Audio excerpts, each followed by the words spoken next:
Every draft class brings something different to the table. Some are filled with tons of depth and others are top heavy with future stars. In this video, we're going to look at the best player from every draft class in this decade. So if you guys like my content, make sure you like and subscribe. We did it. We got 9 likes on the last video. So let's try to go crazy this time and get 10 likes on today's video. And we're going to hop right into it.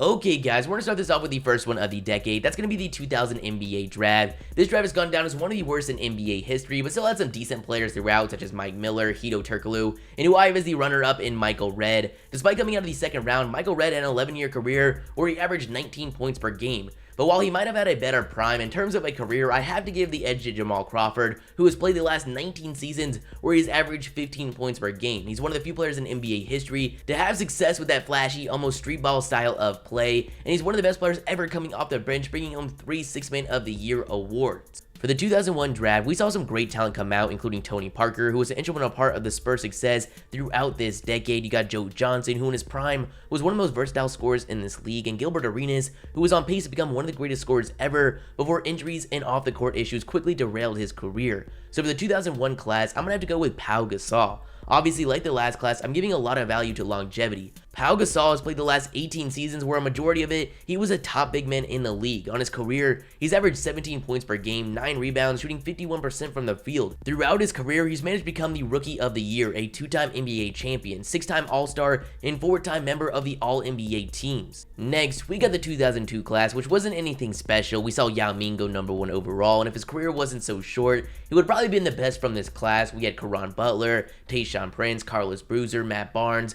but I'm going to have to go with Amari Stoudemire. Amari was a top power forward in the league, really from his rookie season up until knee injuries really slowed him down going into his 30s. From 2003 to 2011, Amari averaged 23 points, 9 rebounds, shooting 54% from the field. In the process, he became a 6-time NBA All-Star, a 4-time member of the All-NBA second team, and 1-time member of the All-NBA first team.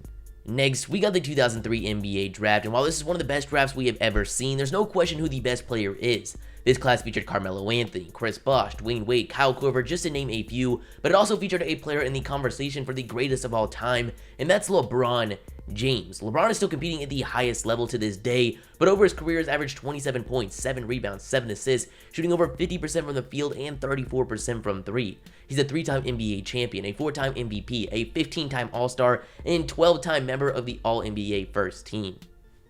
For the 2004 class, we saw guys like Al Jefferson, Luol Deng, Andre Iguodala, and J.R. Smith, but I'm going to go with the #1 overall pick in Dwight Howard. In his prime, he was one of the most dominant players on both ends. On his career, he's averaged 17 points, 13 rebounds, 2 blocks, and to this day is still a respectable big man in the league. He's an 8-time NBA All-Star, an 8-time member of the All-NBA teams, and a 3-time Defensive Player of the Year. For 2005, there is no question. It features some players that had great stretches in their career, such as David Lee, Deron Williams, and Danny Granger. We also saw guys like Lou Williams, but it has to be Chris Paul, who despite being undersized, has become a 9-time All-Star, 8-time member of the All-NBA teams, and 9-time member of the All-Defensive teams. Next, we have the 2006 draft, and this would have probably been Brandon Roy if it wasn't for injuries, as in just his 3rd season, he was averaging 23 points on great efficiency, so we're left to decide between guys like Paul Millsap, Rajon Rondo, Kyle Lowry, but I'm going to have to go with LaMarcus Aldridge, who's become one of the most lethal post scorers we have ever seen, averaging 20 points, 8 rebounds, shooting 49% from the field across his career. For 2007, again, there is no question. This draft featured some solid talent such as Al Horford, Mike Conley, Defensive Players of the Year and Joakim Noah and Marc Gasol out of the 2nd round. But second overall, we saw the Oklahoma City Thunder take Kevin Durant, who would go on to become one of the best scorers in NBA history. Over his career, he's averaged 27 points, 7 rebounds, 4 assists, shooting 49% from the field and 38% from 3. He's an MVP, a 2-time NBA champion, and 10-time NBA All-Star. The 2008 draft has produced a lot of solid players such as Kevin Love, Brook Lopez, and Serge Ibaka. Now, if it wasn't for injuries, this decision would be a lot tougher, as the #1 overall pick was Derrick Rose, who won MVP in just his 2nd season, but had some devastating knee injuries throughout his career that have really limited his potential. So we're going to have to go with another MVP and 4th overall pick in this draft, Russell Westbrook. Westbrook is an 8-time All-Star, but his most notable achievement in his career is averaging a triple-double over the past 3 seasons. The 2009 draft features some of the NBA's top talents such as DeMar DeRozan, Blake Griffin, and MVP James Harden, but the best player in this class is Stephen Curry. Curry has changed the game of basketball. On his career, he's averaged 24 points, 7 assists, shooting 48% from the field and 44% from 3.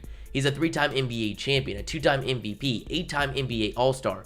Right now, he's a consensus top 3 point guard of all time, and by the end of his career, could be considered the greatest. Obviously, Harden is right behind, but it would be disrespectful to have anyone but Curry here. Injuries have hurt the 2010 draft pretty bad, as you could argue a couple years ago that John Wall or DeMarcus Cousins was the best player in this class. Right now, they are both dealing with Achilles injuries.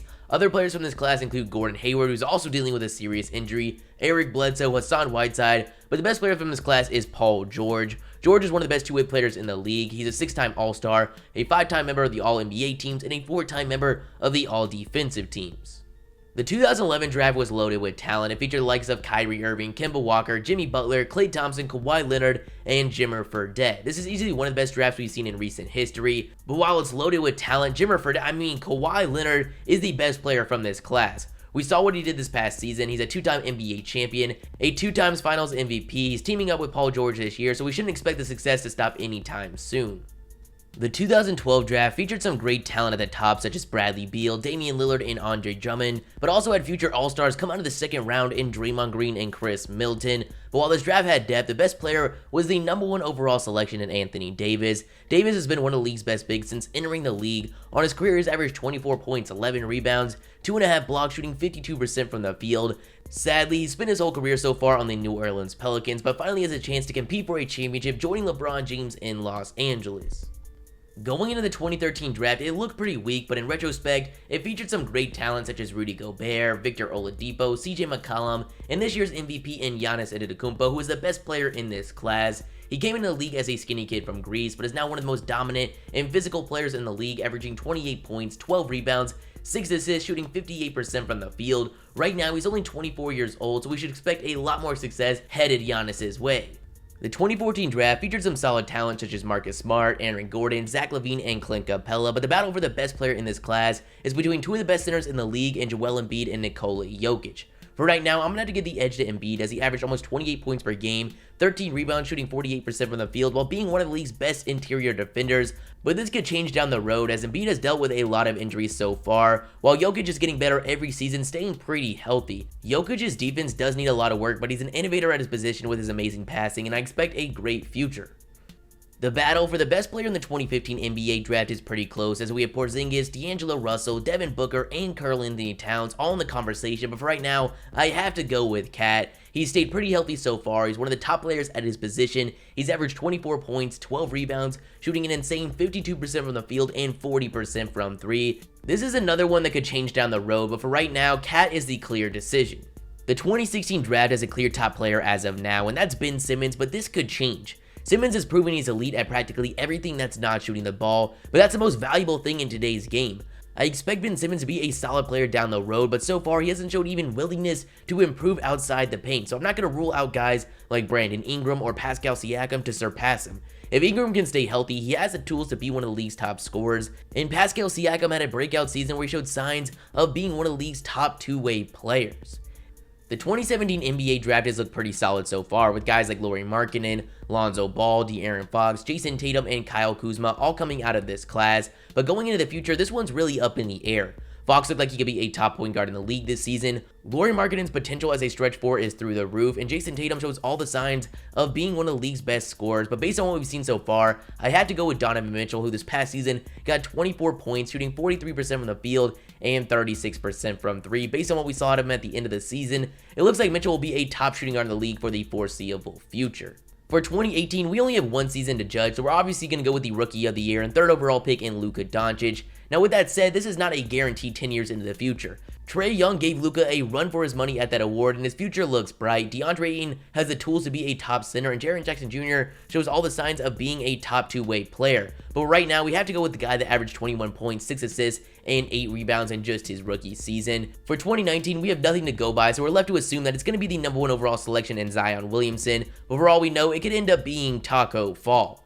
That's the end video, guys. You guys tell me your thoughts in the comments below. If you liked the video, make sure you like and subscribe, and the shoutouts are gonna be Joshua Ray, Mr. DJ Boy, Chicago Prod, Chris Nadler, and Grant English. If you guys want to shout out in the next video, all you gotta do is like the video and comment liked or rep notification gang, and I'll shout 5 you guys out. With all that being said, hope you guys have a great day, and peace.